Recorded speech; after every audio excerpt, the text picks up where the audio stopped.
ഇപ്പോൾ എത്രാമത്തെ പ്രാവശ്യമാണ് നേര് കാണാൻ വരുന്നത്? മൂന്നാമത്തെ എണ്ണം. മൂന്നാമത്തെ പ്രാവശ്യം. എങ്ങനെയുണ്ട് നേര്? പടം ഒരു ലാലേട്ടൻ്റെ തിരിച്ചറിവ്, ഉഗ്രം പടമാണ്. നിസ്വരാജ് എന്ന ചെയ്തിട്ടുണ്ട്. എല്ലാം കൊണ്ട് നല്ല ഫിലിമാണ്. ഒരു ദൃശ്യത്തിൻ്റെ റെക്കോർഡ് പിടിക്കാൻ സാധ്യതയുണ്ട്. വേറെ ലാലേട്ടൻ ആദ്യമായിട്ട് ഒരു അഡ്വക്കേറ്റ് റോൾ ചെയ്യണം. എനിക്ക് ഇഷ്ടപ്പെട്ടു വന്നില്ല, എല്ലാവർക്കും ഇഷ്ടപ്പെട്ടു. ഭയങ്കര ഹിറ്റാണ്.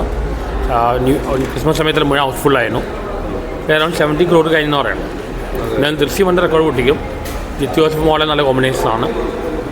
പിന്നെ എല്ലാവരും ഞാൻ വിളിച്ചിട്ടുണ്ട്. സിദ്ദിഖായാലും നൈറ്റ് റോളെ നനച്ചിട്ടുണ്ട്. ലാഗൊന്നുമില്ല. എന്തായാലും എല്ലാവരും സ്വീകരിച്ചു ആ മൂവി. ആ സ്ക്രിപ്റ്റുകളിലാണ് ലീഡായിട്ടുണ്ട്. ജിത്തു ജോസഫിനെ വിളിച്ചിട്ടുണ്ടായിരുന്നു.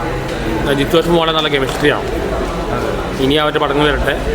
എല്ലാം ഒരു ഇമോഷണൽ ഡ്രാമ മാത്രമല്ല, സസ്പെൻസ് ത്രില്ലും എല്ലാം ഉണ്ട്. എല്ലാം കൊണ്ട് നല്ല മൂവിയാണ്. ലാലേട്ടനാണ് ഏറ്റവും കൂടുതൽ മാർക്കറ്റുള്ളത്. ലാലേട്ടനാണ്. എന്തായാലും ലാലേട്ടൻ്റെ ശക്തമായ തിരിച്ചുവരവാണ്.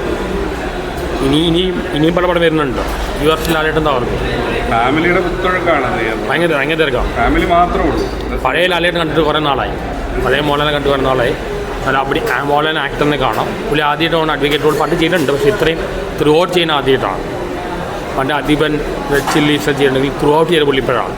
അണ്ണ എന്നോട് സിനിമ ഇറങ്ങുന്ന മുമ്പ് എന്നോട് പറഞ്ഞിരുന്നു ഈ സിനിമയിൽ അവസാനം സംശയം ഉണ്ടായിരുന്നു. ലാഗ് വരുമ്പോൾ പേടിയുണ്ടായിരുന്നു. പക്ഷേ ലാഗൊന്നും വന്നില്ല. നല്ല മൂവിയാണ്. എനിക്കത് പ്രതീക്ഷിച്ചായിരുന്നു. കാരണം പഴയ മോഹൻലാൽ ഇനി വരുന്ന മൂവീസ് മോഹൻലാൽ താരത്തെയാണ് കഴിഞ്ഞ സിനിമകളെല്ലാം കണ്ടത്. മോഹൻലാൽ നടന്നേ കുറേ ആവശ്യം കണ്ടതാണ്. ഇത് പറഞ്ഞിരുന്നു.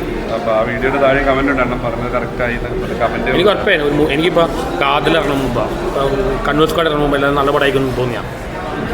എൻ്റെ ഒരു ഇൻഡ്യൂഷൻ വെച്ച് എനിക്ക് അറിയാമായിരുന്നു. ഫിലിപ്സ് നല്ല പടമായി. ഫിലിപ്സിൻ്റെ ആ പോസ്റ്ററെല്ലാം കണ്ടാൽ നമുക്ക് മനസ്സിലാവും. ഫൈനലി ഇത് ആക്ടേഴ്സൊന്നുമല്ല, ഫിലിം മേക്കേഴ്സാണ്. ഫിലിം മേക്കേഴ്സിൻ്റെ ഇതാണ്. ആക്ടറെ കൊണ്ട് എന്തായാലും ലാലേട്ടൻ ശക്തമായി തിരിച്ചു വരുവാണ്. മോഹൻലാൽ ഫാനെന്ന് ഹാപ്പിയല്ലേ? ഹാപ്പിയാണ്. ഒരുപാട് ഹാപ്പിയാണ്. ഒരുപാട് നാളിന് ശേഷം മോഹൻലാൽ നടന്നേ കാണാൻ പറ്റി.